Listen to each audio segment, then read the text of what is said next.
All right, so being 6 p.m. on Monday, December 9th, I'm going to call to order the Winooski Liquor Control Board meeting. Please join me in the Pledge of Allegiance led by Deputy Mayor Hal Colston. I pledge allegiance to the flag of the United States of America and to the republic for which it stands, one nation, under God, indivisible, with liberty and justice for all. Thank you. Sure. So we have one item on the Liquor Control Board agenda, that is approval of a first and third class liquor license for Dos Arquivos LLC. I believe we have guests. Yep. Would you like to join us at the table here, please? Sure.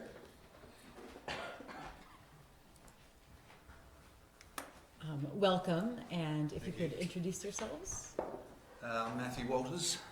I'm Nathan Beeman, and we're co-owners of the archives. So this is the archives in Burlington. Yep. That's correct. And you're bringing another iteration to us? Yep. Do you want to share a little bit for the public about your plans for Winooski? Go for it. So the Archives is a arcade bar that focuses on craft beer and craft cocktails. We have a little bit of wine. We have a nice little cheese plate. And our focus is to bring wonderful drinks to everybody and enable people to enjoy inexpensive arcade games hopefully from their past that they really enjoyed when they were kids. Awesome. So you are going, if I heard right, in the old Oak 45 space? That's correct. Excellent. Any questions from council? Any questions or concerns from the audience, from the public? Well, I'm really excited to see you guys open up in there. Thank you. you. Do you have a anticipated timeline? Knowing that it will probably change? We're hoping for early February, Okay. ambitiously. But there's four of us that are partners and we seem to disagree on a lot of things. So realistically, I don't know, but we are hoping for February. Yeah. Okay. Well, we'll keep our eyes out, and welcome to Winooski. Thank you very much. Thank you. I guess before I officially welcome you, we should take our vote here. I would entertain a motion to approve the first and third class liquor license for Dos Arquivos LLC. So moved. Second. Motion by Jim, second by Hal. All those in favor, please say aye. Aye. Aye. Motion carries, so welcome. Thank you very much. Thank you for Really your time. appreciate it. Thank you. Cheers. Good luck. So I would entertain a motion to adjourn our Liquor Control Board meeting. So moved. Second. Motion by Jim, second by Mike. All those in favor, please say aye. Aye. Aye. Motion carries, thank you. With that, I will call to order the regular Winooski City Council meeting. Again, please join me in the Pledge of Allegiance, led by Deputy Mayor Hal Colston. I pledge allegiance to the flag of the United States of America and to the republic for which it stands, one nation, under God, indivisible, with liberty and justice for all. Thank you. So our first item is agenda review. Do we have any concerns about the agenda? Any changes? Any concerns from the public? All right, we will move on to public comment then. This is a chance for members of the public to speak up on any topic that is not on the agenda. So if something is already on the agenda, please wait for that period. Is there any public comment today? All right. We will move then to our consent agenda. So we have for approval minutes from the liquor control meeting of December 2nd and the city council meeting of December 2nd. We were all here for those. Any questions or concerns about the minutes? Questions from the public? So I would entertain a motion to approve the minutes for December 2nd liquor control and city council meetings. So moved. Second. Motion by Amy, second by Jim. All those in favor, please say aye. Aye. Aye. Motion carries. Our second item for consent is a payroll warrant ending November 17, 2019 to November 30, 2019, and warrant as of December 5, 2019. Any questions or concerns about the warrant? Questions from the public? So I would entertain a motion to approve the warrants. So moved. Second. Motion by Hal, second by Mike. All those in favor, please say aye. Aye. Motion carries. Moving on to our council reports. Can I start with you, Jim? Sure. I don't have anything to report on work in the past week, but I would say for those of you who might want to attend the Winooski holiday concert, it should be, or winter concert, it should be a pretty good time at the school at 6:30 on Thursday. Thank you. And the only thing I have to report on is the Charter Change Commission meeting, recent meeting I attended. And we spent some time just finalizing the work plan and looked at a draft of a fact sheet so that we can consider how we might get that out to the community. And then there was some conversation about the timeline, which we have yet to firm about, you know, our charge for the work we have to do and when we can accomplish it. Thank you. Mm-hmm.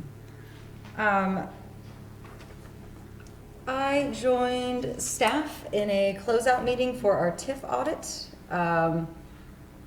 No recommendations were made by the auditing firm. Everything is in compliance and all good, so congratulations to staff for Absolutely. us being on track and going through that process.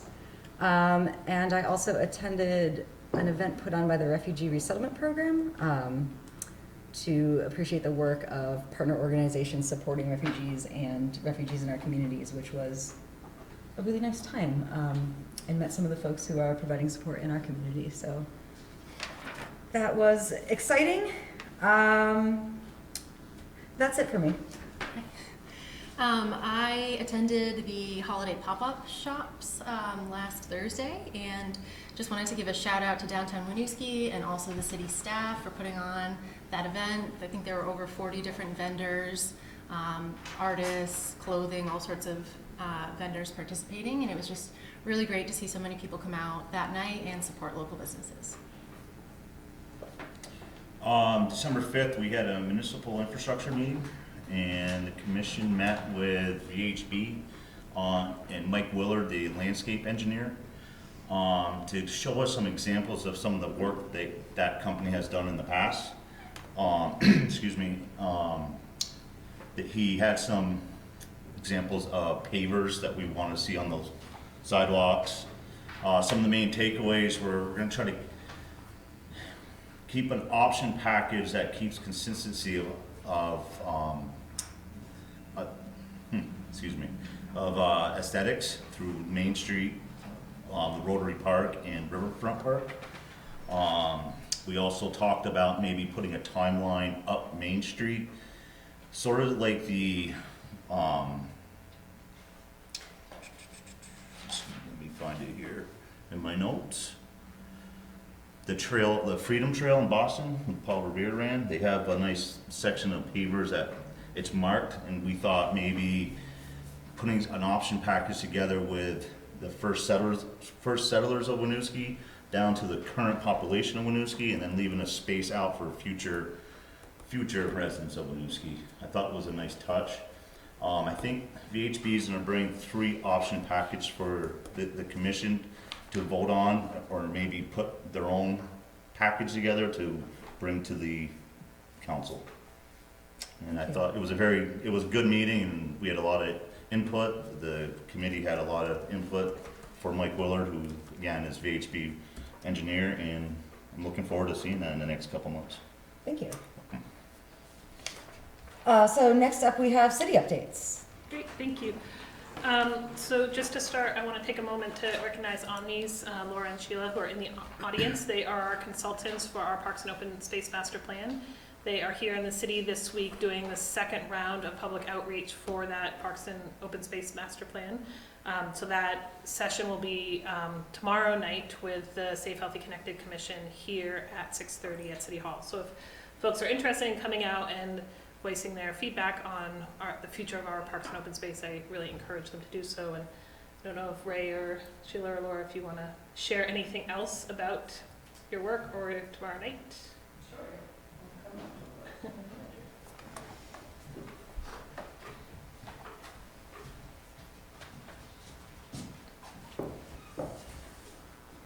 Hello. Welcome. Hello. Thank you. And thanks for the introduction, too. We are so excited to be participating in the Parks Master Plan, and I really want to thank Ray and Eric and the rest of the steering committee. We were having a ball, having a really good time. So we just completed inventory and analysis for the plan. So for tomorrow, we're going to be showing all of that, and we really want to get as much community feedback as we possibly can. So we're hoping that everybody will help get the word out. Look on Facebook, please share it. And yeah. Join us here, right in this very room at City Hall in Winooski. Yeah. Thank you. Share Thank you. what you're doing tomorrow morning too. Sure. Sure. Yeah, we're actually having a workshop with the kids at the school. So we have a group of interested fifth graders and then a group of interested high schoolers. And they're sort of integrating what we're doing with their capstone project, since it's all about equity. Definitely that has to do with the parks. So we're excited about that. We have a bunch of meetings lined up also. We're also meeting with Public Works tomorrow, which is going to be really helpful just to talk about infrastructure. Yeah. And if for some reason you're not available to attend the meeting tomorrow, you can go online and check out both the City of Winooski's Facebook page, which has the event information, but also ways that you can contact us via email to give your input if you're not able to attend this meeting. There's going to be 2 other public input sessions in January and February, we think, and we'll post more information about those, but please join if you can. Awesome. Thank you so much. Thank you. Thank you. Thank you very much. All right, see you tomorrow. Yes. Other meetings this week, the Planning Commission will be meeting on Thursday to continue their ongoing conversations about zoning updates. Last week, we received news that we were awarded a municipal planning grant this year for the historic preservation inventory that we talked about as part of our policy and strategy session this year. So I believe that makes it 4 for 4 of Heather applying for these municipal planning grants and receiving it. This will be the 4th year in a row we have taken advantage of those statewide funds. And we're really excited to move forward the historic preservation planning as well. Just want to give you a quick heads up. You might hear more from there about this later on, but the Burlington International Airport will be here at your next meeting. Yes? Yeah. To do a presentation on all the exciting things that are going on at the airport, as well as provide an update on the noise compatibility program. So if people are interested in hearing directly from the airport what their plans are, next Monday night here at 6 o'clock, they will be presenting. And then finally, or 2 other quick things, the appeal of the Main and Mansion zoning decision has been issued by the Development Review Board. It should be in each of your inboxes, and it has been sent out to the applicants and the DRB as well. So just a heads up that that is there. And then finally, we have, I think I shared with you at a previous meeting that we got over 110 applications for our HR manager position. Really great, amazing outpouring from people interested in working with us. The first round interview committee, which was myself, Angela, and Janet, who work most closely with this position, as well as a representative from one of our unions, interviewed 7 candidates in the last 6 candidates in the last week, and are moving 4 of those candidates on to our second round interviews with the full leadership team next week. So we hope to make a decision about that and an announcement about that early in the new year. So more to come. Thank you very much. Awesome. Thank you. So we'll move now to our regular items. First up is approval for Development Review Board appointment. Eric will be presenting to us. I think our potential appointee is here. Would you care to join?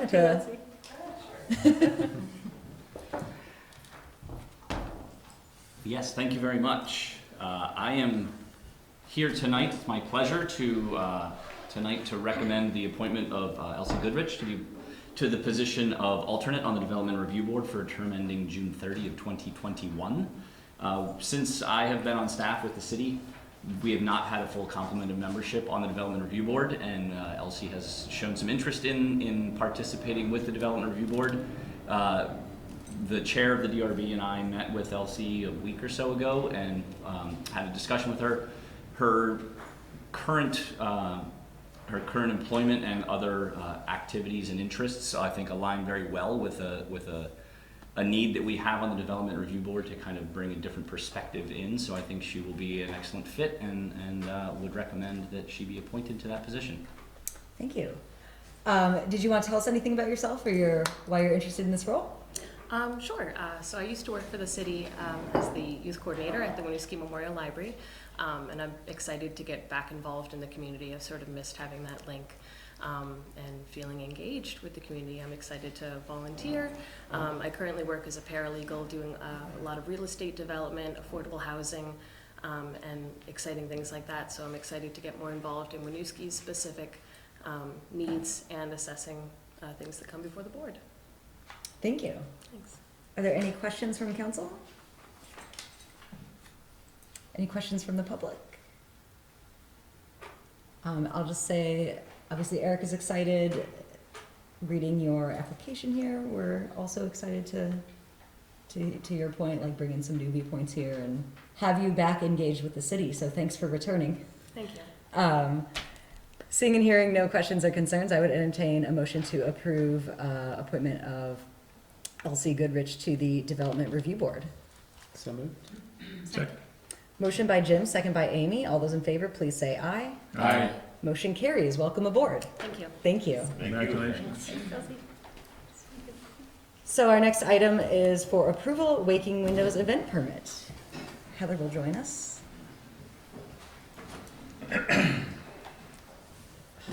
And I don't know, but somehow I have forgotten your name. Allie. Allie, yes. Welcome. Hi, Allie.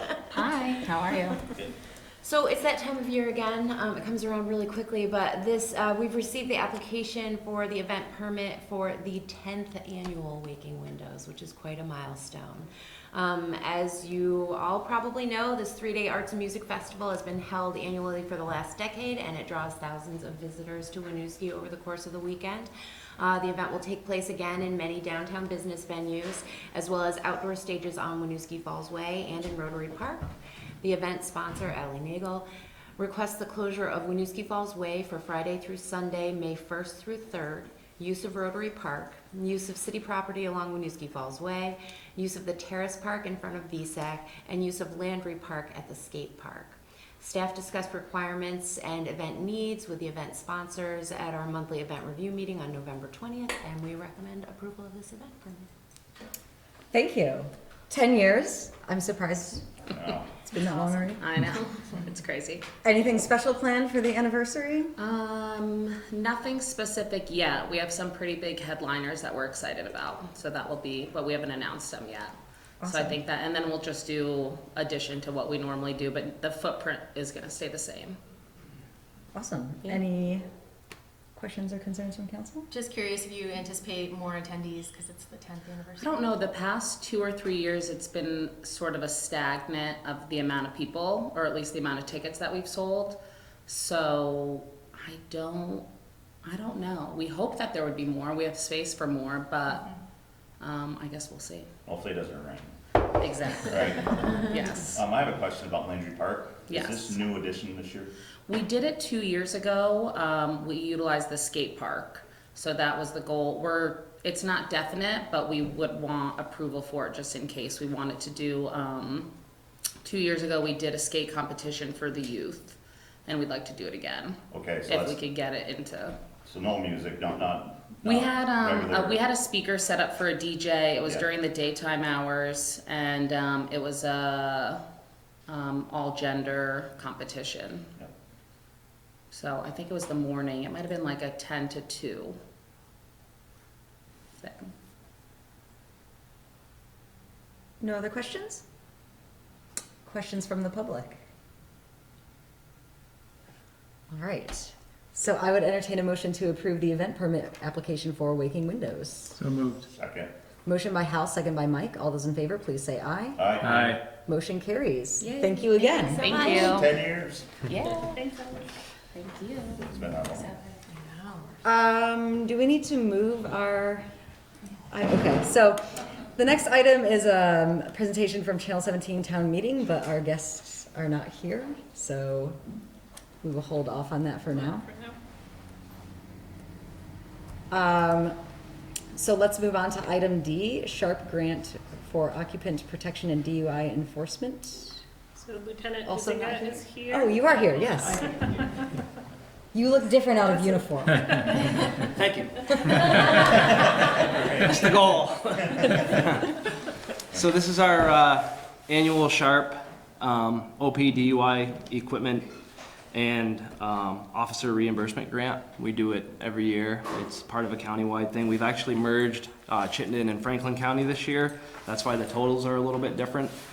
But again, it's the grant that we do every year through Governor's Highway Safety.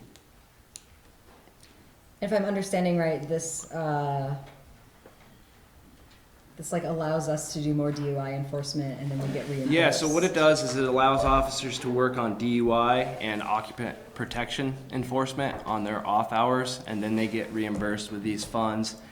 And now that if it does get approved, when we participate, our participation will then make us eligible for a $5,000 equipment grant that the department will get. So part of the grant is for officer reimbursement, the other part is for the department to purchase equipment with. And no cost to us. No, So it's bonus money. bonus money, yeah.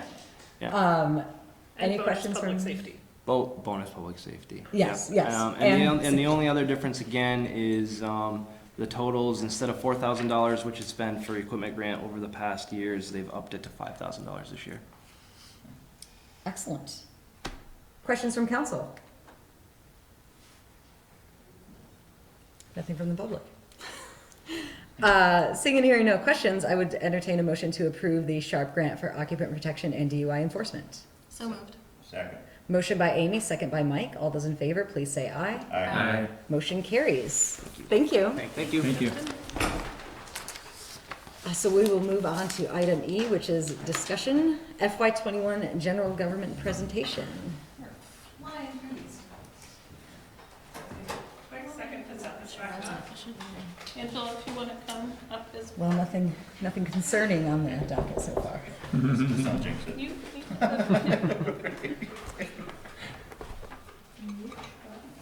The power button.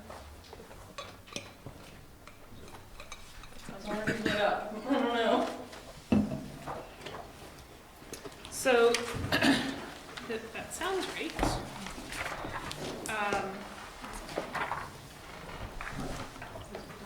It's working. It's warming up. So last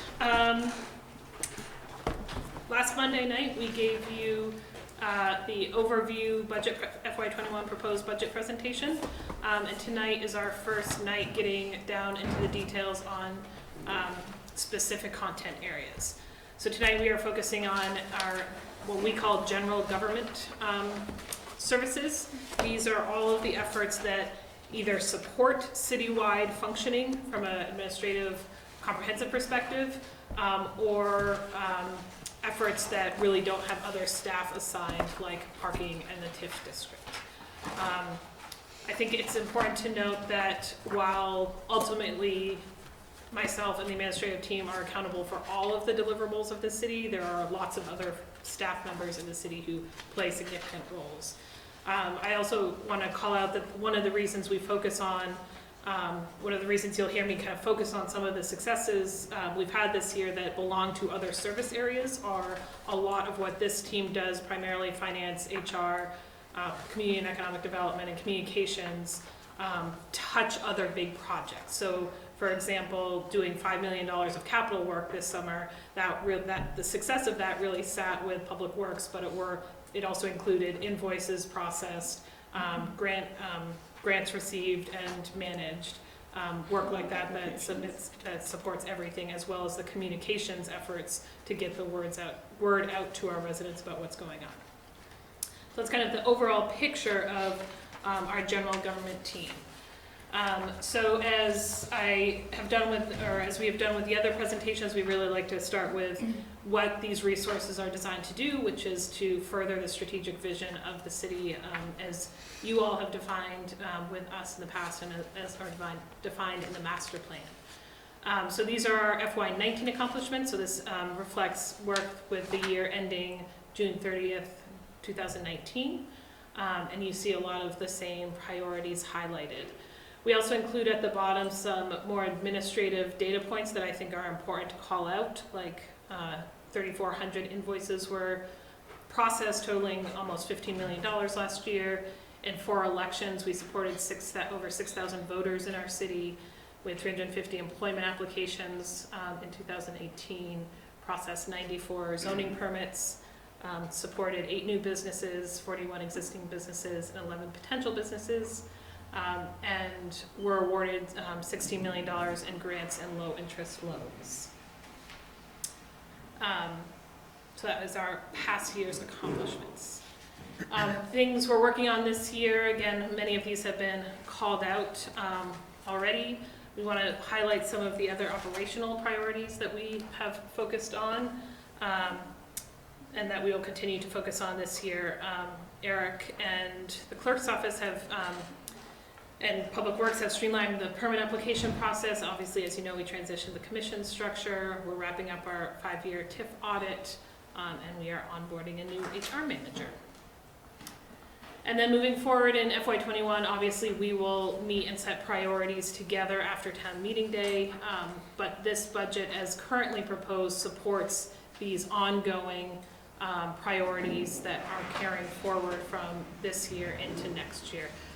Specifically calling out Abenaki Way, the construction of the new parking facility, wayfinding other parking improvements, focusing on Main Street revitalization and continued leveraging of new funds into that, work with Champlain Housing Trust on a potential affordable housing home ownership opportunity at the O'Brien Community Center, supporting the new operations of the pool, potentially implementing regional dispatch, working towards the legacy campaign implementation, and whatever comes out of our exciting Parks and Open Space Master Plan that you heard about. So you heard me talk about this at a high level last week, but again, just want to call out these ads because they are in the general government section of the budget. Again, we're advocating to move to a full-time human resources manager with the hiring of the new position. We are proposing adding 1 elections officer for the 2020 planned elections.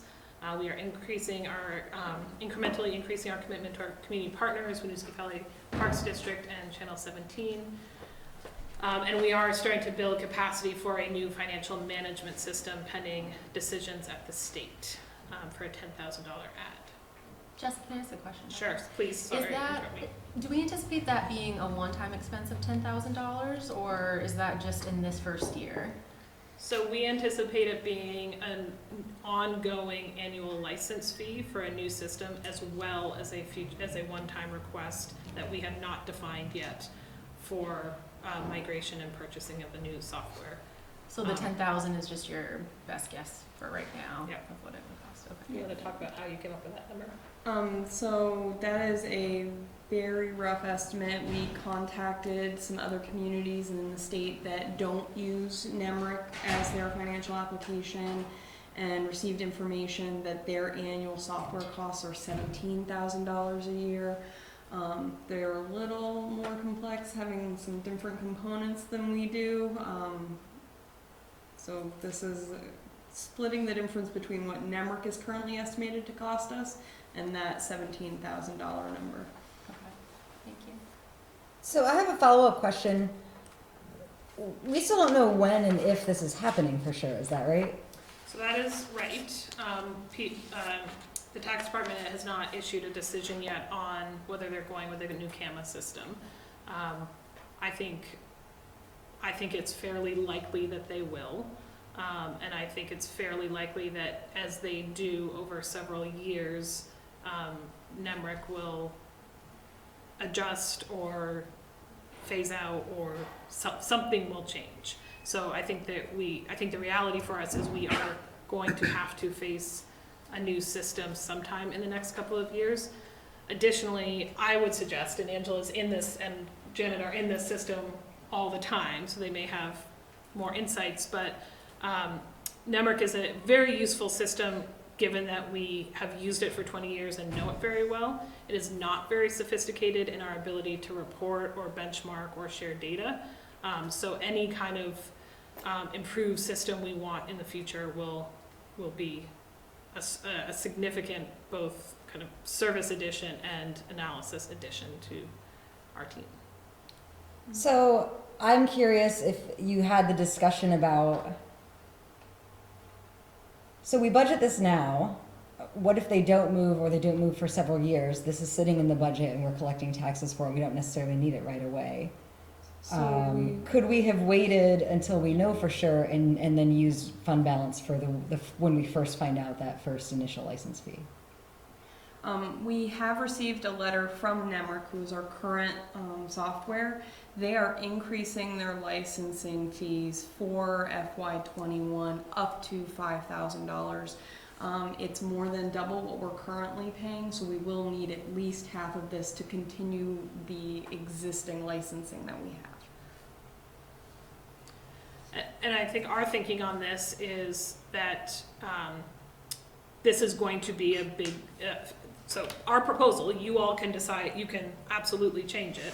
Our proposal and our thinking was, I think it's going to cost more than $10,000 a year for a license fee over time, and it's going to cost some significant amount of one-time procurement dollars. So instead of doing that all in a big increase and having that be the total ad we do in 1 year, incrementally building up the tax capacity to fund that. That is an approach. It is not a right approach. It is just an approach. So certainly it is something we could look at over the next 6 weeks if you would like us to. Do you have a sense of how significant that migration and procurement process will be? I don't. I think, we know anecdotally from other communities who have moved that, there's usually between a $50,000 and $100,000 startup, because they have to migrate over all of your past financial information, all those individual budget line items, all the processing, et cetera, plus all the other elements that we are currently using Nemrick for if we decide to go all in. There's just a lot of unknowns at this point. There's a lot of complexity to our system. Nemrick currently interacts with other softwares that we use. We have a document management system for all our invoicing so that it imports directly into the AP system.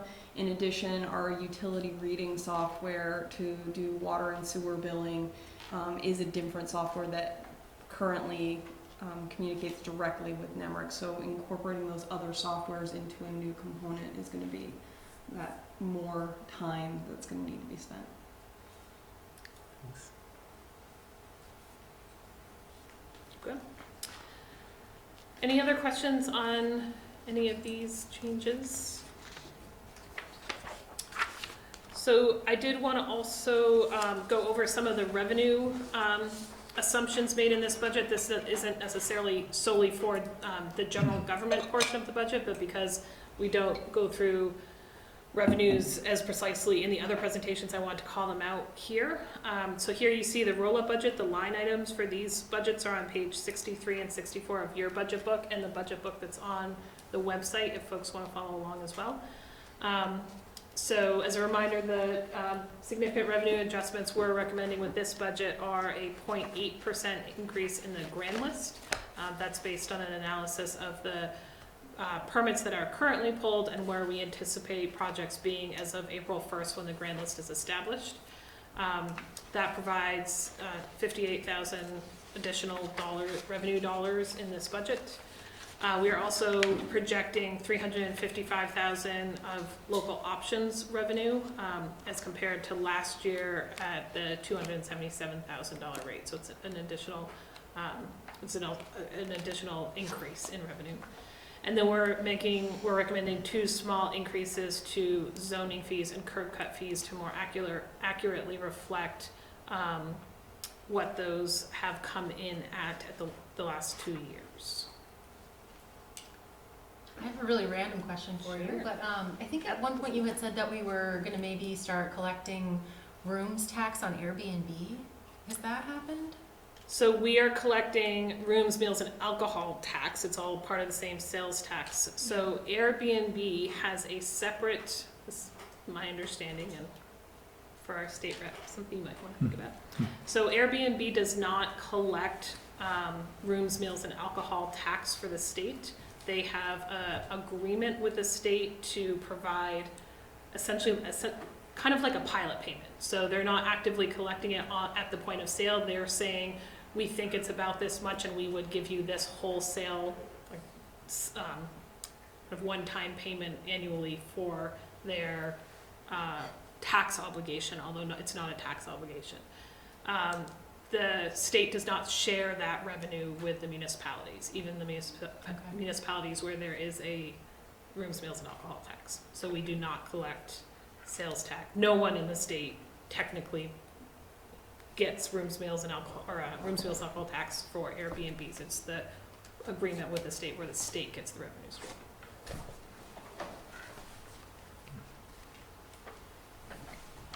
Any other revenue questions? These are great questions. And this is the time. If you guys have these questions, other people in the community will, so feel free. So moving over to the expenditure side of things, again, this for the general government, the roll-up total is about $1.3 million. These expenditure lines can be found on pages 64 to 66 of your budget book or the budget book online. Again, reflected here are the current staffing levels, the staffing levels we just previously talked about, and adjustments here and there that we're happy to talk through if you would like.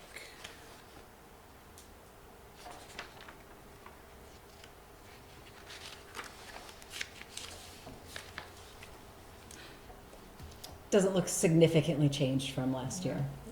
Pretty level service. So moving on to the tax increment financing district budget. Again, this is kind of lives here because it doesn't really live anywhere else. Some important things I want to call out. This line item budget is on page 86 of your budget book. If you want to follow along with the line items, what's presented here is the roll-up budget. So a couple of things to note, and I don't know if I can pointer with this. Oh, here we go. So this 1.1 million here in the FY19 actual column, you'll see we had nothing budgeted in FY19. This reflects the global settlement payout. Additionally, we're anticipating the payment of for the land acquisition for Lot 7D, which is committed to TIF revenue.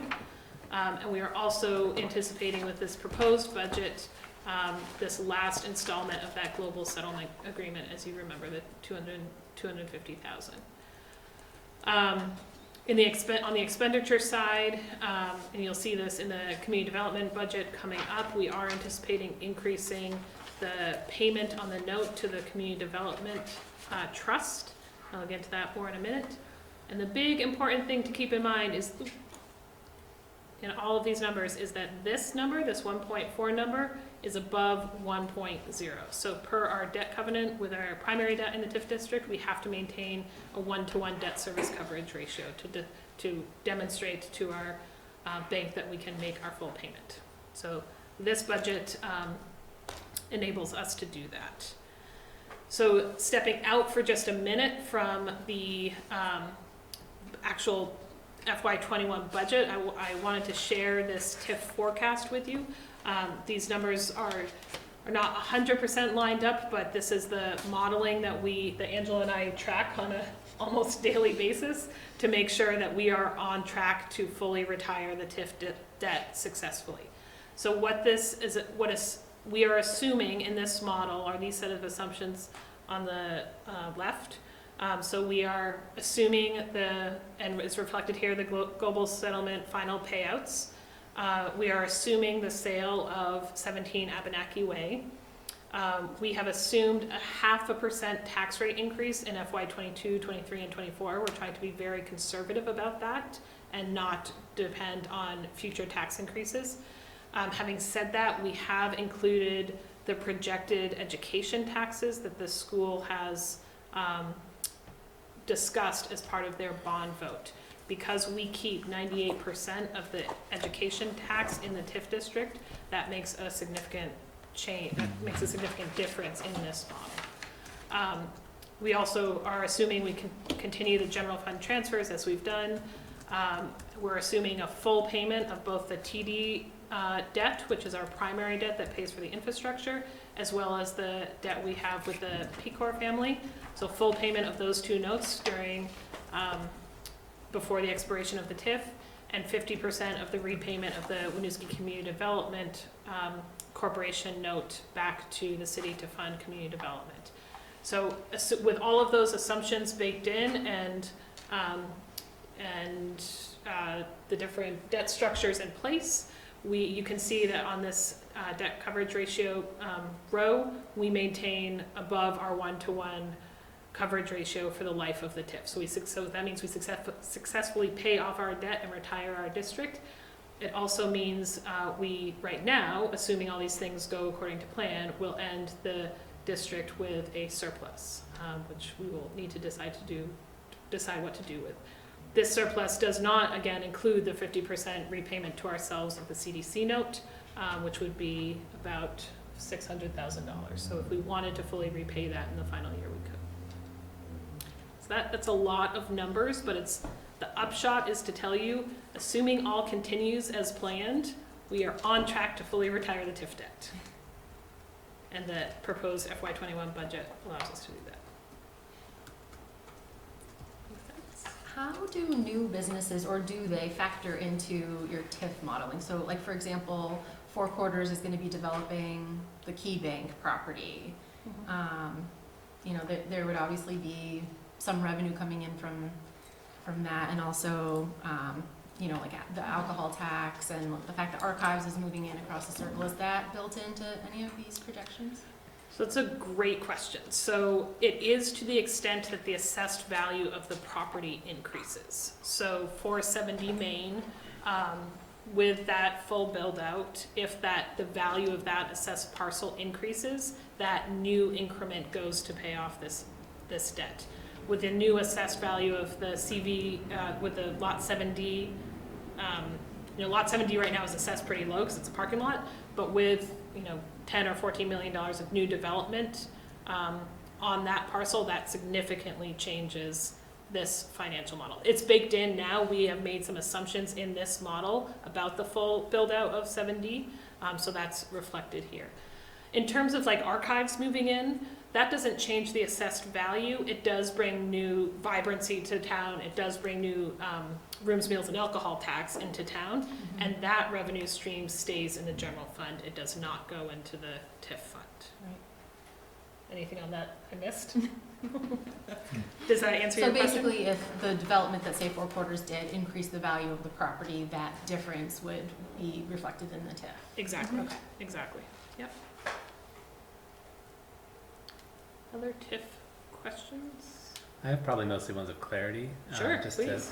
When you say continued general fund transfer, I didn't hear what that was, or missed what that was referring to. Yeah, good question. Do you want to describe the general fund question? Because so many non-increment sources have been pledged to the TIF district, we put in pilot payments from VSAC, pilot payments from student housing, and there's been a lot of expenses that are borne by the general fund in the TIF district. So we have a higher degree of care for the Public Works Department. We have a lot of fire response calls for like elevator being trapped that didn't exist before the TIF district was developed. We hired a second detective when the TIF district was created. Wasn't a position that existed before. So every year we calculate operational costs to the general fund that we would not have had we not built the TIF district, and we transfer some of those other funds that we contribute there back to the general fund to cover those costs. Where does that show up in the what budgets? Is that under contracts, professional services, or I'm just curious what kind of what the magnitude is? So the estimated general fund reimbursed expenses for FY21 is $205,000. And is that, what page are you on there? Page 86 for the detailed budget. Okay.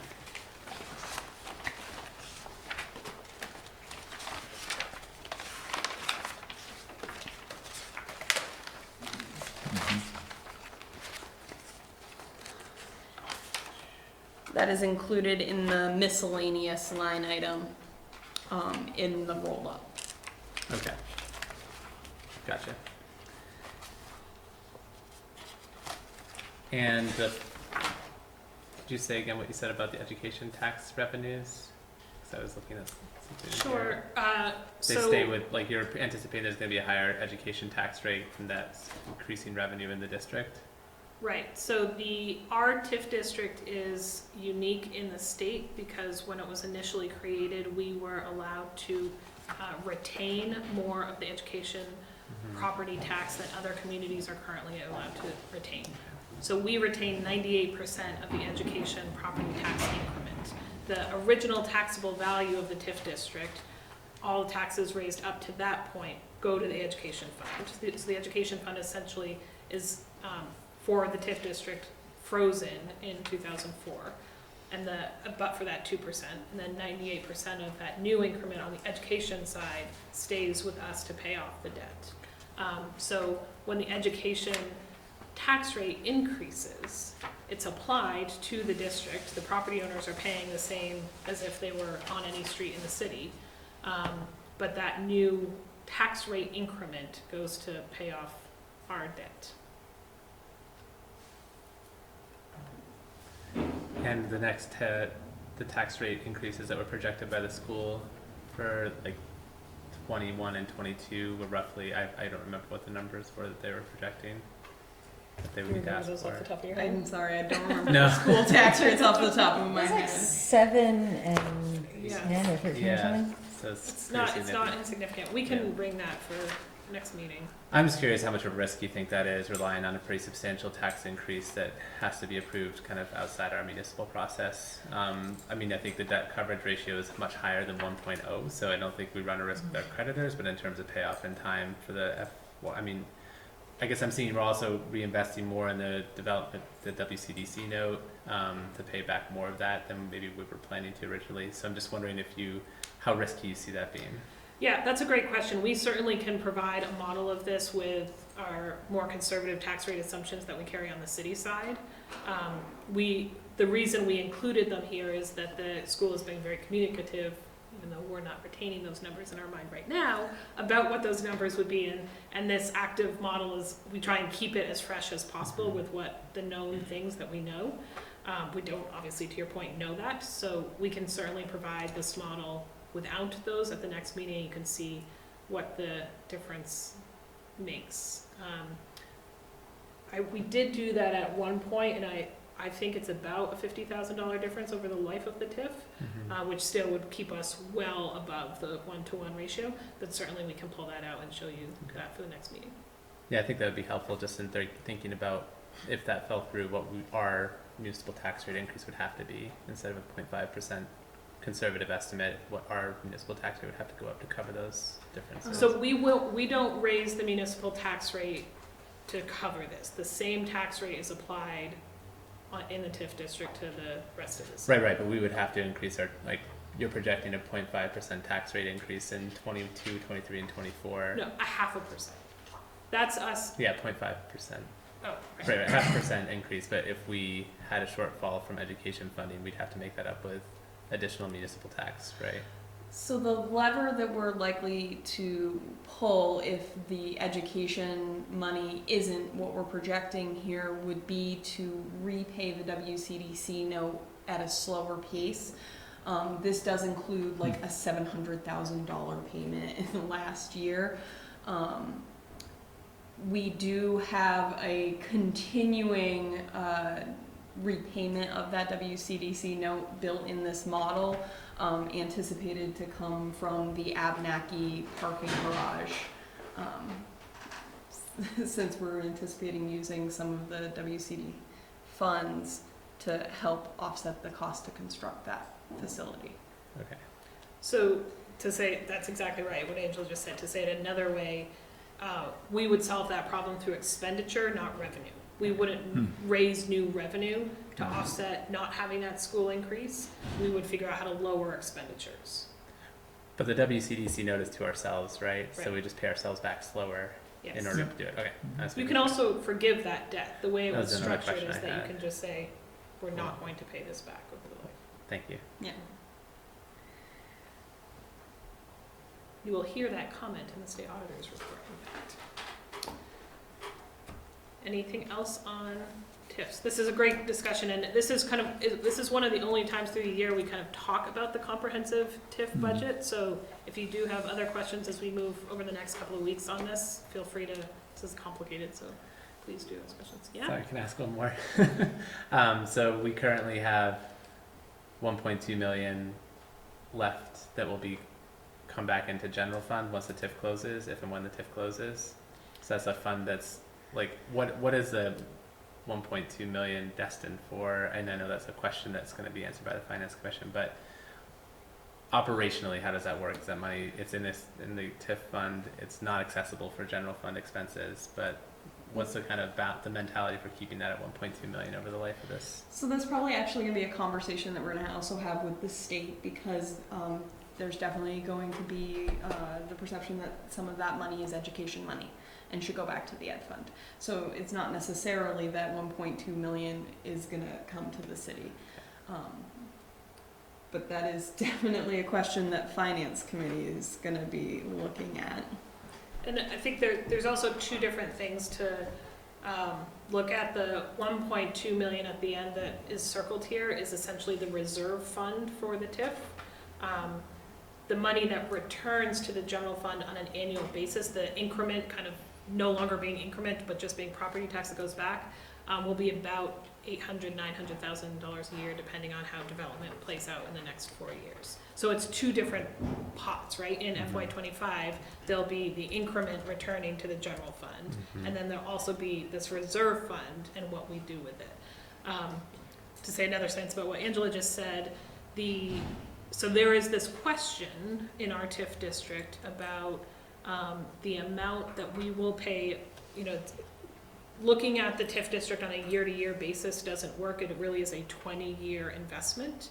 So over the life of the TIF district, we will pay $34 million in debt and interest on, debt and interest on the primary debt in the TIF district. We will only ever collect, how much increment will we collect? Oh, it's like 19 million. So over the life of the TIF district, the increment we have collected will never reach the primary debt we've paid. And our argument has been, because of that, we are never using increment to pay anything but primary debt. Therefore, that 1.2 is essentially staying in the fund and replenishing those other revenue streams that the past councils have pledged to that purpose. That is a conversation we will have with the state over the next couple of years. So they will need to buy into that model. Excuse me for just a minute while I restart my remote desktop session. Does that make sense, Jim? Yes.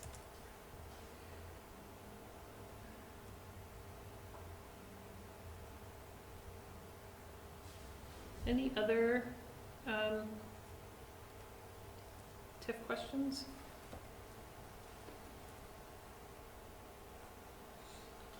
Okay, I'll keep going here.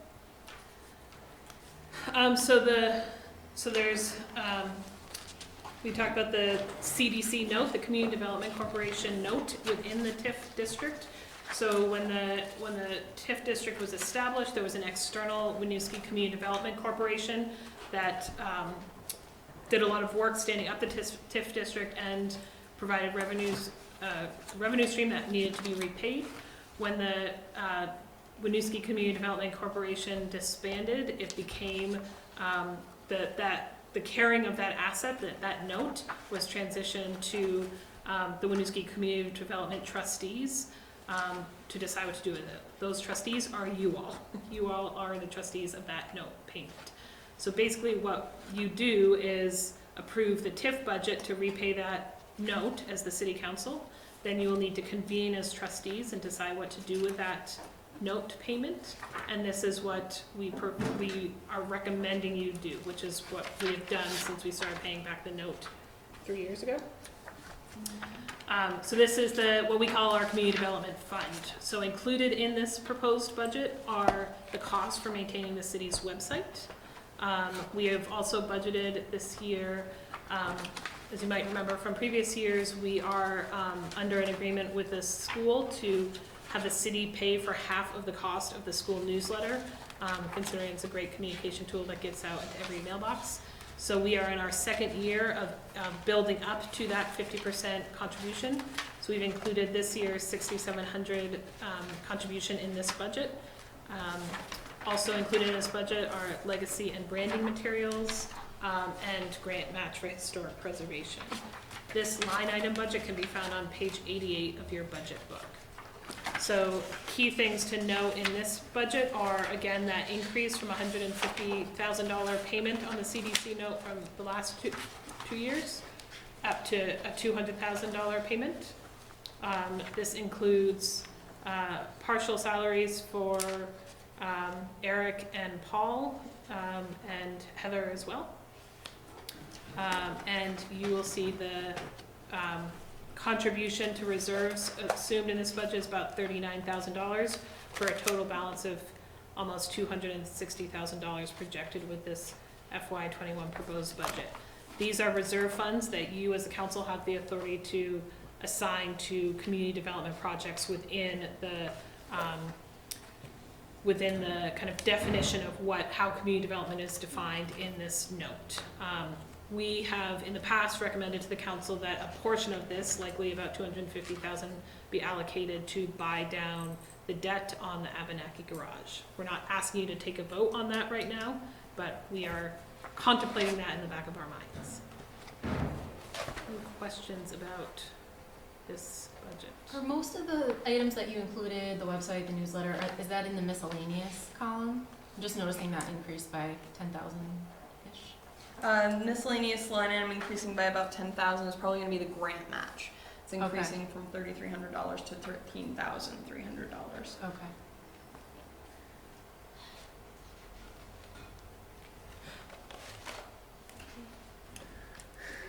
So to go back to the TIF budget, so why couldn't you use part of the $1.2 million to buy $250,000 of debt down on the Abenaki garage and save the community development funds for other places in the city besides the TIF district?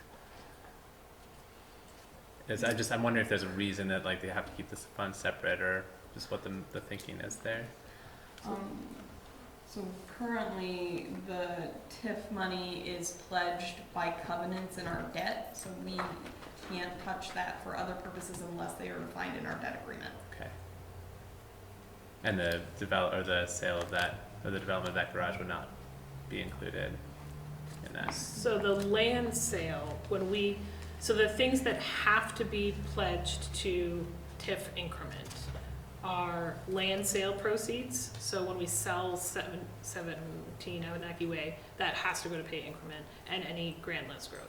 Then we have all these other legal documents that say what we can do with the other revenue streams that right now we've committed solely to paying off debt, not doing other things. In theory, it might be something we could explore of using some of that projected revenue. I think it would be a controversial ask because of this concept of essentially paying ourselves for work within the TIF district. That the state really doesn't like, to Angela's point about the state sees some of this increment as education funds. It's going to the statewide education property tax rate. So I think in theory, if you wanted us to explore it, we could explore a legal change to that document. I'm not sure it would be successful. Okay. We could explore it, but. No, that helps set the guardrails or the balance for how that could work. I was just curious. Thanks. But it is also part of why Angela and I think it's important to present the multi-year model, because it's not, again, the TIF budget it's hard to look at it on a year-to-year basis. It really is, at this point, not even that much of a long game, but like a 5-year game, not a 1-year game, and not a 20-year game. And the finances of the next 5 years will change significantly based on what happens in the TIF district. Right. Thanks. Good questions. Heather, anything else you want to emphasize? Heather administers the community development budget. Anything else you want to emphasize? No, I mean, I think it's been really, it's been our goal to keep this relatively modest and build up reserves as much as we possibly can, so that we do have those available for a multitude of possible things, including Abenaki Garage. We've discussed multiple ways that we can incentivize grand list growth using those funds. One other thing to call out, and I'm sorry if this is confusing, if this confuses things more, but this budget allows us to support positions in the city and service areas in the city that are now basically institutionalized in the city. And this revenue stream will go away when this note is repaid. So it is important also to think about what we're essentially paying for out of this budget and what we want to continue the investment in once the note is repaid and the TIF district ends. Does that make sense? Hmm. So the expenditures of about, this year, $160,000 is $160,000 of service our city is getting, not on the property taxpayers. And do we want to, in FY25, looking out in the future, do we want to maintain those service areas? And therefore that's money that we have now committed of the returning TIF increment. Make sense? Finance Commission is going to be very busy. All right, on to everyone's favorite topic, parking. So the parking line item budgets are on page 76 to 79 of your budget book and the budget book online. A couple of things to note. You will see that I've split these, the parking fund across two different slides. We have an on-street and Abenaki Garage parking fund budget, and then we have a Cascade Garage parking fund budget. The reason those two are separated is that the excess revenue from the Cascades Garage that's not pledged to capital has to be returned to the TIF district and used as increment. It's part of that covenant. So we track all of the revenues and expenditures separately to ensure that TIF obligation is maintained. After FY25, that distinction goes away and it all becomes one parking budget. So on the on-street and Abenaki Garage side of the budget, which is the one where the revenues are not committed to the TIF district, what we are including in this projected budget is the start of debt service on a new Abenaki Garage that we right now anticipate taking out in FY21. We also have some capital funds set aside for signage, and at next week's budget hearing, when John does his full capital improvement plan presentation, you will see that reflected. We do anticipate in this budget using reserves to buy down some of the debt on the Abenaki Garage, and then I note that after the TIF this rolls into one. So what you see here in this FY21 proposed column is this $244,000 use of reserves to start buying down that debt, which after that buy down, we will still have $436,000 in that reserve fund. So at some point, the question will again be, do we want to use more of that to buy down the debt and therefore lower our debt obligation over time? And you'll see many more projections of that as we move forward with the Lot 7D redevelopment. And then the Cascade side, it's pretty level funded. We are lowering some of our projections on revenue to reflect actual use, and we are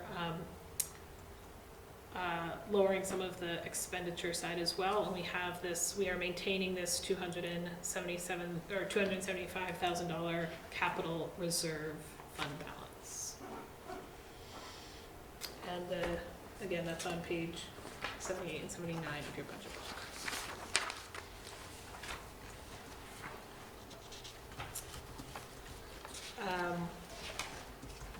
We're going to keep going back to this leverage funds report. We'll talk more about this next week at the CIP presentation, but just a reminder, this is in the back of your budget book and outlines how we are bringing in other funds to offset the local property tax expenditure on different projects.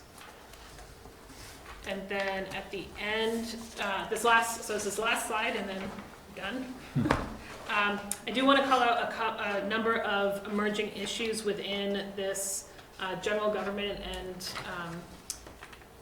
TIF presentation. One, in FY21, we will really be focusing on our legacy campaign launch and planning for our centennial in 2022. Obviously, emerging and kind of unknowns right now are the continued work of the Housing Commission and the Planning Commission to update the zoning and whatever impacts that could have in the long term. Later on your agenda, you have a conversation about our equity work and how we move that work forward in our community. That's not reflected in this budget. Just to keep it on our shared radar screen, the common level of appraisal continues to be in the 80s. And what does that mean for us needing to do a potential reappraisal in the future that could include bringing more of our property records online? That's not reflected in this budget, but is something we are tracking in the background. We continue to have conversations with our partners about regional dispatch, as well as potential transitions within our community justice center to provide more regional services. Obviously 17 Abenaki Way, we've talked about that a lot. And then the wrapping up of our wayfinding planning efforts and implementation efforts. We will be looking at garage access control with our new Abenaki garage planning. And then, of course, our long-term contract negotiations for the Abenaki parking garage. So these are all things I just want to make sure stay on our shared radar screen, because they are things we are working on and could have budgetary impacts over time. Do these have any potential for grants, outside funds? Yeah, yes. I would say most of them do. Good. Good. Yeah.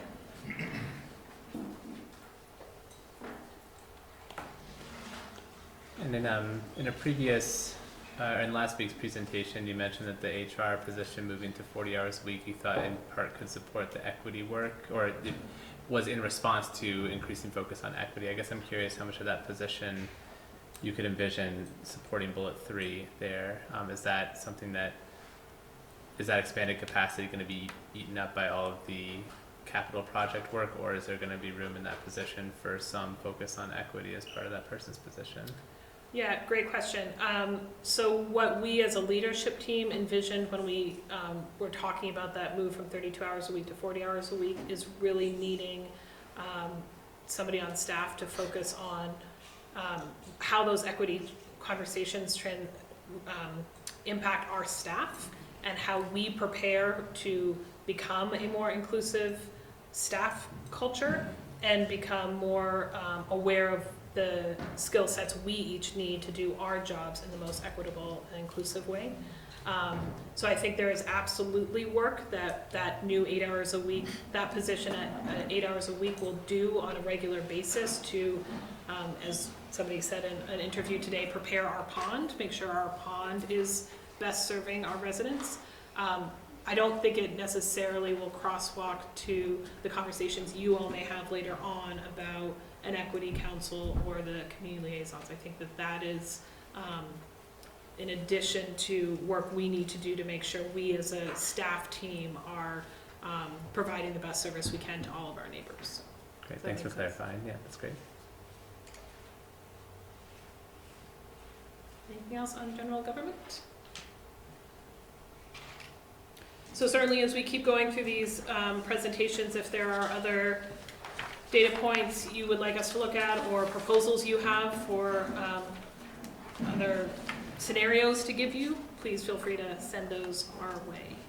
Is a WCDC note online, or is that something that you could transmit to us electronically just to read the content of that note? Sure. The actual legal covenants? Yeah, you said I had to meet the definitions established in that note to be used for those projects. So I'm just curious what those would be. Sure. Thanks. The dispositive provisions. There are 4 or 5 of them. I was searching for the term and I couldn't quite. Dispositive provisions. Dispositive.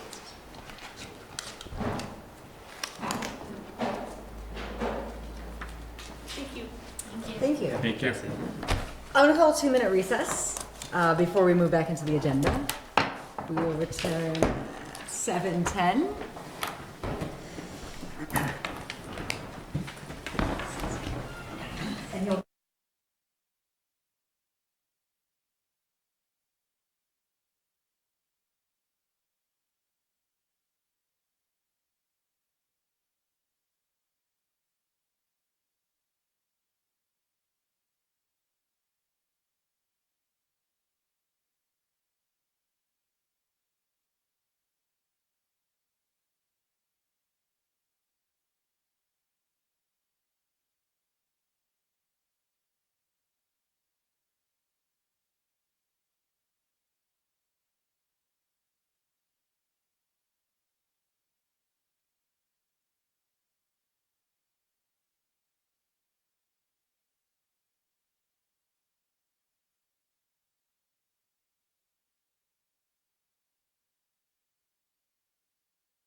nice chair.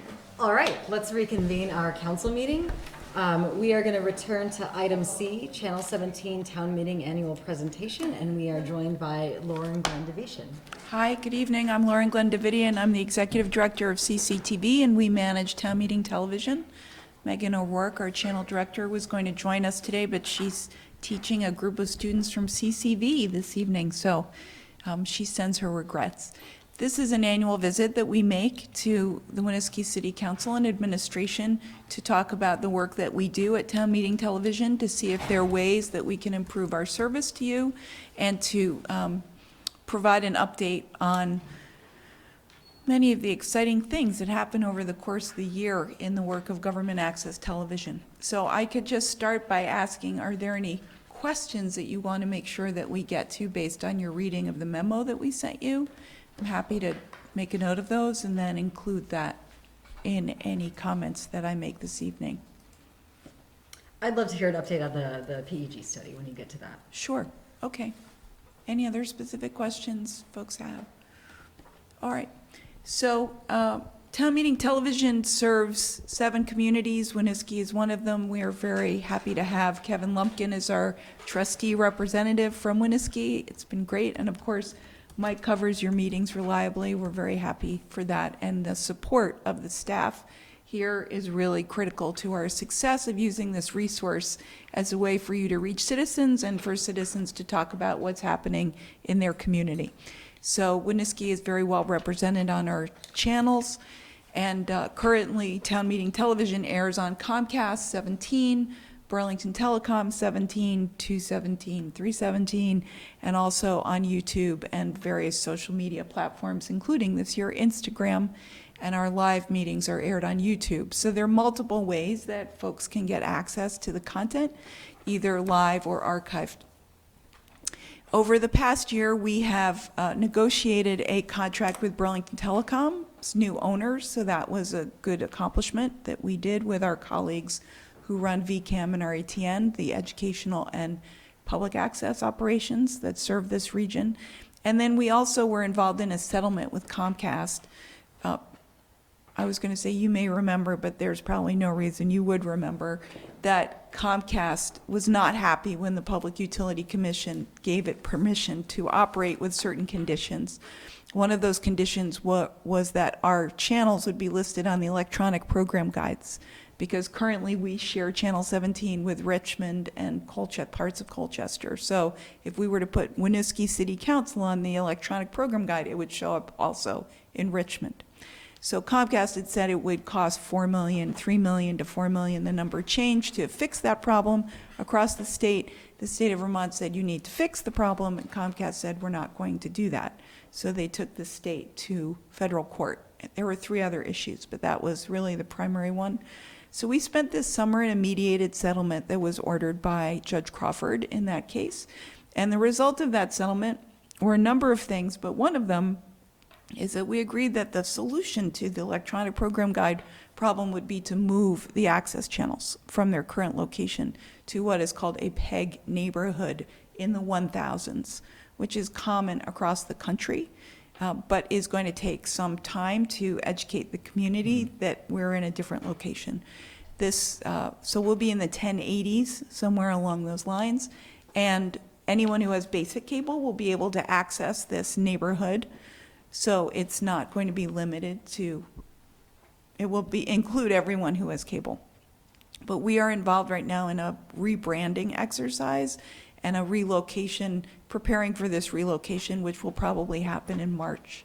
We will have 3 months of overlapping channels. So that's sort of the biggest, I think, most important change in terms of the television availability for Channel 17. So now we're tending to talk about ourselves more like Town Meeting Television, although Channel 17 will still be on Channel 17 on BT, and it's what's in the minds of the public. So that's probably the biggest news. We also have come to you during your budget time to request some additional financial support. And last year, each of the municipal members doubled their contributions to the Channel 17 fund. Winooski opted not to increase last year, but has is contemplating, I think, an increase this year of $1,000, which is fantastic. And the reason that this is important is because not only is cable revenue going down, but Comcast was required to make an adjustment in how it counted for revenue, which resulted in a $50,000 drop in revenue last year for us, and about $500,000 across the state to the 25 access centers that operate. So the municipal contributions are incredibly important, and they help offset this drop. And across the state, municipalities are contributing in a way that they have not before. So that is really a great vote of confidence. Nevertheless, cable revenue is declining, and in much the same way that universal service funds on the telephone side are declining. There are fewer people using landlines, and there's fewer people using cable television. The action has moved to broadband, which is where people get their information and communications, but there are no federal requirements for anything like a public benefit, like public access or universal service on the broadband side. Now, you might sit there and think to yourself, but the broadband lines run in the same rights of way and actually are the same cables that the cable company is using to provide cable. Why isn't there any public benefit requirement? Well, there isn't. The federal government has tied the hands of the states and municipalities in this respect. So the legislature, in its wisdom, authorized a PEG study committee, PEG, Public Educational and Government Access, that's the abbreviation we use. And this study committee convened this summer to look at alternative funding options for community-based communications. And we looked at a number of models across the country that show some promise in terms of being able to accrue public benefit either from broadband or from some other innovative ways, like community information districts, like a TIF district, but community information district. There's some really interesting ideas. But to figure out what we should pursue as a state, because cable is regulated on a state level, we really need some telecommunications lawyers to do this rest of this research for us and to vet these examples. So the study committee, outcome of the study committee was to ask for funding for a study by telecommunications lawyers to help us identify how to untie the hands of the state to access public benefits for broadband kinds of uses. Other examples of this kind of revenue is a streaming tax. In Chicago, they have an amusement tax, and they've added streaming services and gaming services to that amusement tax. That's the way that they accrue revenue from the uses that people are making of broadband. So those are just examples. I'm not saying these are things we would do, but just what has come up in our research, which was quite productive. And that, so that was the outcome of the PEG study committee, and we'll be working in the legislature to try and get somewhere between $100,000 and $150,000 in funding to bring in some folks who can really vet these models and advise the state on how the state could move forward as PEG revenue declines. Our pants are not on fire. This isn't going to happen tomorrow, so we have some time to work in the legislative arena on these policy questions. And it's my view that this is not just a PEG access replacement policy question, it's also a universal service replacement revenue policy question. It's about all the public benefits that we get because we let commercial companies run their cables in our public rights of way. So that's the policy wonk talk, and we certainly can talk about that more at some other time when time is not so pressing. But we spend a lot of time thinking about that because this question of diversifying revenue is vital for us to be able to continue the work that we do. We're also engaged in a fairly aggressive philanthropy fundraising campaign. So if you've got your fundraising letters, don't hesitate to give us a contribution. And next year, we're going to start working on underwriting. Program underwriting is another revenue source. So we're trying to diversify as quickly as we can. I think that the other things that I just want to say is that 2020 is a big election year, so we'll be producing about 70 election forums and election results over the course of the year. It's pretty significant. So we'll see some of you in various capacities in our studios. We look forward to that. And we're continuing our live meeting coverage, which I hope you're finding satisfactory. You know, we're working out always the technical details. So sometimes we don't go live, but that's really our goal, is to bring your meetings to the community. And the more that the staff helps to promote that these are live and these issues are of concern, the more people who watch typically. So I'll just leave it to that, see if you have any questions. And I just want to add one other service area to revenue stream. So we've been really fortunate with town meeting television. I will try and get better at that branding.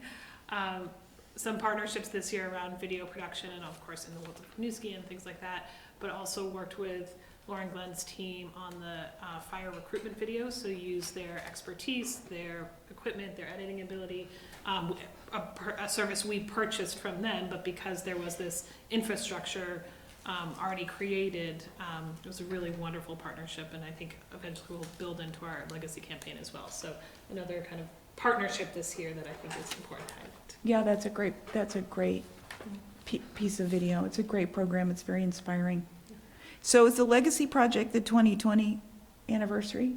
Or So it's how we have talked about how we work up to our centennial. Okay. And tell the stories of Winooski from different, what are our faith stories, what are our business stories, what are our cultural stories, what are our immigration wave stories, what are the business stories of the city. It's kind of our umbrella for all of those efforts. It was certainly other ways to partner. Well, I think that there may be some ways we could go to the Humanities Council or some other funding sources to come up with some video, especially with the old interviews that we have. I mean, we have a lot of stuff in the archives, We have a lot of programs in our archives that could really be brought from the past 35 years and a lot of interviews with old timers, which I think is such an important part of what we have here. Yeah. So that would be worth us talking about, collaborating perhaps on a grant proposal to do that video work. Could be neat. Be great. Is there any way yes? So Lauren Glenn, I just want to appreciate the great work that you've been doing over the years. And I just had a question about the relocation process. Any idea what that might cost? So in addition to in that mediated settlement, all the access centers were given $7,500 or $5,000. I forget the amount. Maybe I think 75 is too much. Somewhere in the vicinity of $5,000 to do marketing and branding around this issue. So we don't know how much it will cost, but we know that we need to just keep telling everybody in all the ways that we do, and we have to actually decide on the name. We have to really settle on the name and the short form of the name. I had always resisted TMTV from the beginning. It just didn't really ever mean anything, but we need to come up with some kind of short thing that appears on the program guide, right? Gov TV, something. So that's what we're working on now. There's a working committee on that question that Megan is leading. Okay. Yeah. Thank you. And so if you have thoughts on that, we're always happy to hear on that question. Is there any way we can improve our service to you? So actually, I noticed in the report you shared in there that our live streams get from 5 to 80 views per meeting. Yeah. I would be curious to know what data is available to us to find out about user. What's the word? Yeah, Viewership. Yeah, viewership data. Yeah, so that data comes right from your YouTube playlist. So, right, so you can see those numbers every day or every week whenever there's a meeting. It says how many views. Now, of course, keep in mind, we're also having people watch on television. We also have people access the archives from the cctv.org archives. So it's a kind of proxy number. It doesn't really tell us how many people are watching. And I think the really important thing to remember is that when you have a big issue, you might have 400 or 500 views. You know, when Essex has the gun ordinance hearing, there are 1,500 people watching just on the YouTube.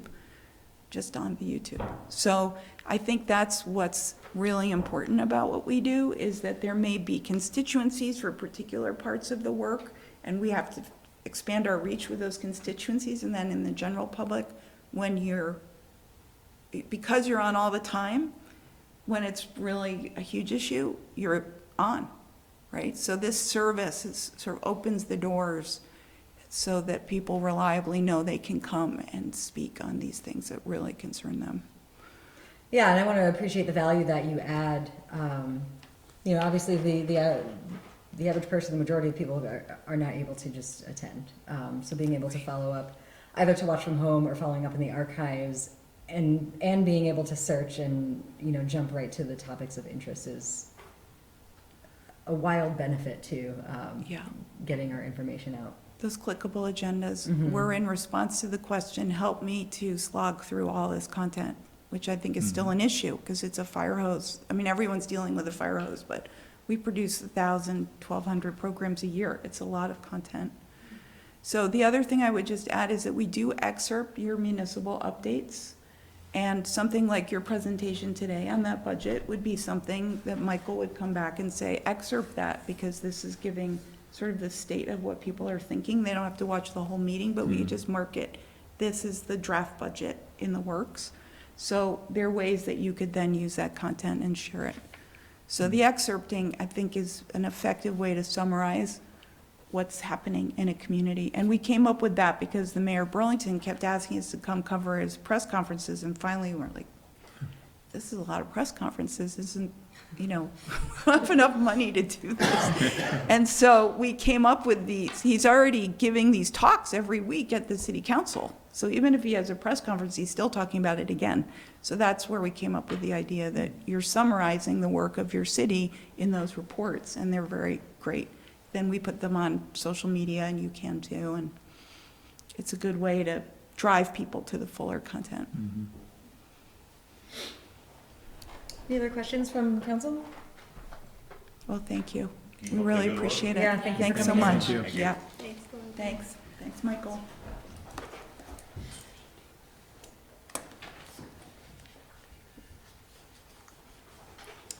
All right, so we will move to item F. This is potential approval for equity and inclusion pilot recommendations.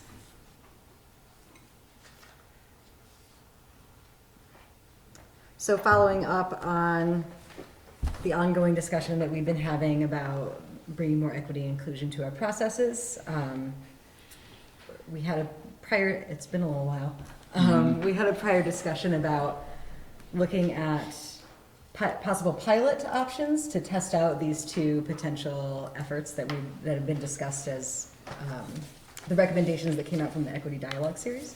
So one being expansion of the community liaisons that already are working for the school district, and then two being an equity council more related to our processes. You know, we also, in the meantime, have had this Promise Communities grant come up. That is a potential other path forward on equity and inclusion. But in the meantime, the discussions we've had about trying to keep momentum and keep some forward progress happening until we figure out what those resources might look like. So we have two different recommendations here. So the first one in the packet is around the Equity Council. So how I summarized the last time that we had discussed this, and at a high level, the pilot idea would be taking a group of diverse individuals, most likely leveraging our equity dialogue participants that are already engaged, and bringing them into the strategy and priority session that we have annually to help in the agenda building, help us find areas where we should be looking at issues of equity, and then also participate in the meeting. Ideally, we would like to find a second activity, although I put that as TBD because nothing else has come up as concretely. Like, we know that meeting's gonna happen. And it could be next year's budget process.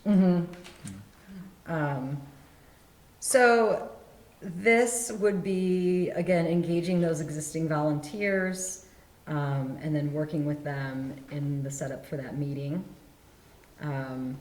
There's no imminent resource request here, although there could be a need for some training. There could be initial training, possibly. The second proposal that Jim has been fleshing out with the liaison staff is, I think you went through a couple of ideas, and what's been settled on here is what were you calling it? It was like a governmental tour? City tour. City tour. Yeah.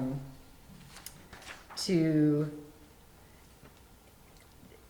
have one of the liaisons volunteer and then engage their community to come in to meet with city staff and help introduce them to staff, introduce them to what the local government can do for them.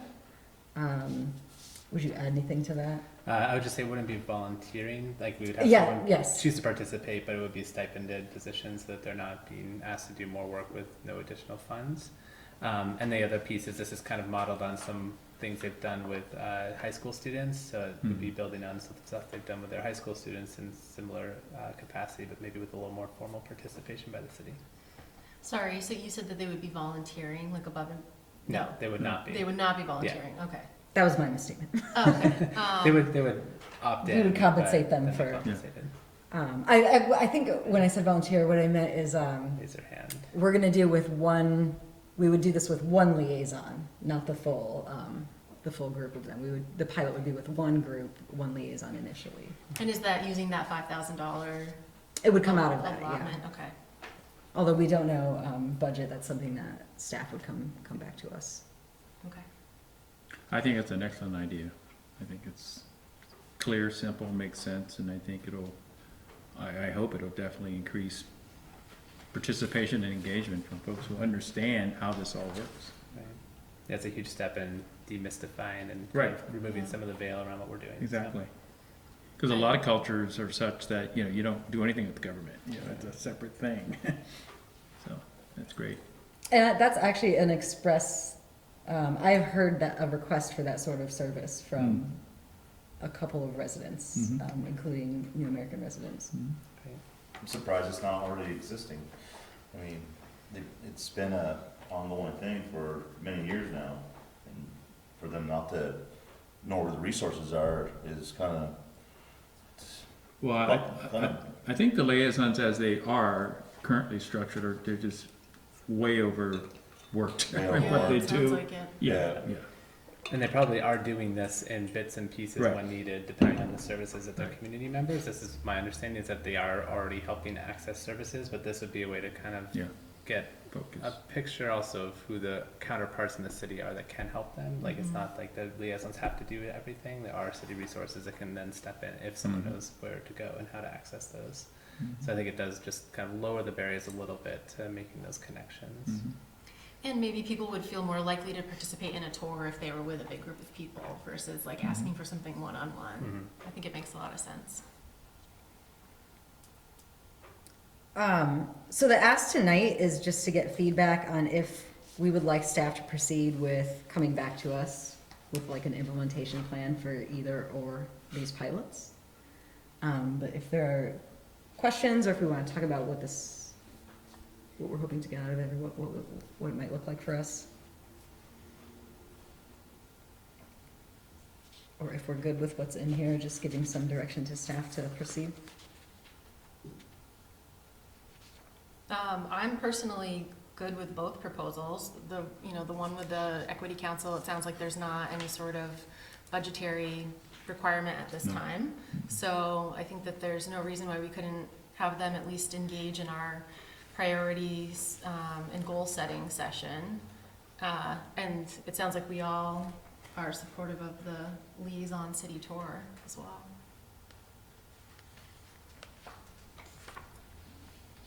And I would just say, I think having the Equity Council or convene around this particular issue would be really helpful. And I think it would be a great kind of follow-on step to keep that group going. I think this sounds like a really cool use of this work already laid down, the groundwork already put in. So I'm supportive of that one as well. I also think another benefit to this approach is that these are sort of discrete activities. And so when we do get to the stage of, potentially having grant funding, a bigger vision, someone new on HR, understanding those resources, we could pivot to fit with what's emerging from that, if needed. There's no public comment. I would then entertain a motion to, entertain a motion to approve the equity and inclusion pilot recommendation for staff to come back to us with potential implementation. So moved. Second. Motion by Hal, second by Jim. All those in favor, please say aye. Aye. Motion carries. Oh, you know what I should have said first is, is there any more guidance that you would like from us here? Yes, I don't know what that is at the moment. Okay. I think, I guess how I envision this moving forward is taking what's here, working, I think especially for the community liaisons, we're talking about staff that are not our staff. So really working with the school administration to figure out how we put together some kind of letter of intent or agreement to do this pilot work initially. And then what I foresee is coming back to you with kind of a draft implementation plan and saying, did we get this right? Did we hear what your intentions were? And then approve it from there. That will not be at the next meeting. No. That will be sometime in January.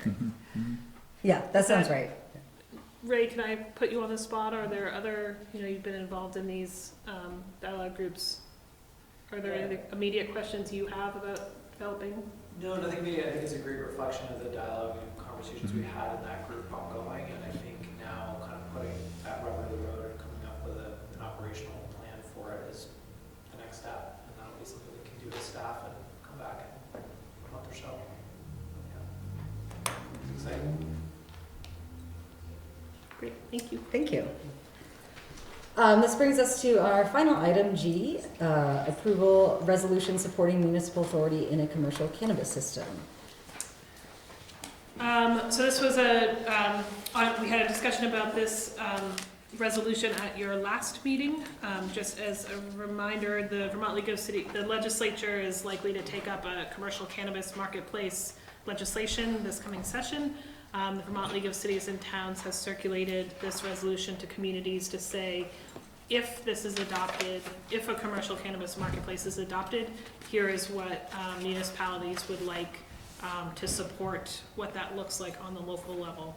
And specifically what this resolution calls for is that if there's a commercial marketplace and a local options tax, that 5% of that be designated for communities, and that 70% of that 5% be retained by the community in which there is a commercial establishment, and 30% go to other communities.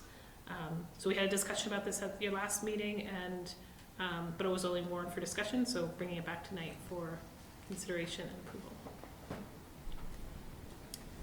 So as I recall, we were generally on board with this.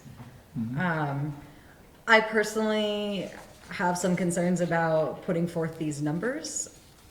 However, to the point you made, Hal, about the legislature being thoughtful about how tax rates that they set on this are going to impact competitiveness and people actually engaging in legal cannabis. I will trust that the legislature will have those discussions and adjust the numbers as they see fit if these numbers do not get to those outcomes. And I see power in this, that if we're part of a larger group of cities and towns that are supporting this, that speaks volumes, I think, to the legislature. So, I got a question. I don't know if we stated this at the last meeting, but it says establishments will share the local cannabis tax. Will that include the local option tax as well, or? So, no, good question. This is in addition to a local sales tax. Okay. Were there any other follow-up questions to this, concerns? Just not to prolong this conversation, but you did have you had a conversation last meeting about the land use and how we might determine where a location were to go. So Eric is here tonight and can talk about how if the council in the future, if something passes and the council in the future wanted to put parameters on locations from a land use perspective, that would be done through zoning. When Eric and I had a follow-up conversation about this, there is some thought that the state might do that. So the state, in approving a local marketplace, could make determinations like you can't be within 1,000 feet of a school, for example. So then we wouldn't need local zoning to say that, because it would already say that at the state level. So I think our thought is to kind of watch this through the legislative process, and then have a conversation, if something passes, have a conversation with you and the planning commission about, is there additional work we want to do locally?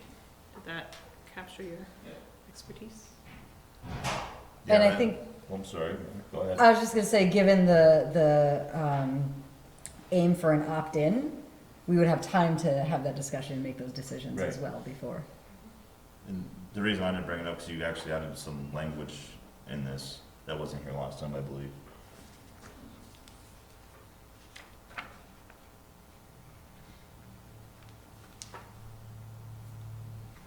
So seeing and hearing no further comment, I would entertain a motion to approve this resolution supporting municipal authority in a commercial cannabis system. So moved. Second. Motion by Hal, second by Mike. All those in favor, please say aye. Aye. Aye. Motion carries. This brings us to the end of our agenda. I would entertain a motion to adjourn. So moved. Second? Motion by Mike, second by Jim. All those in favor, please say aye. Aye. Meeting adjourned. Thank you.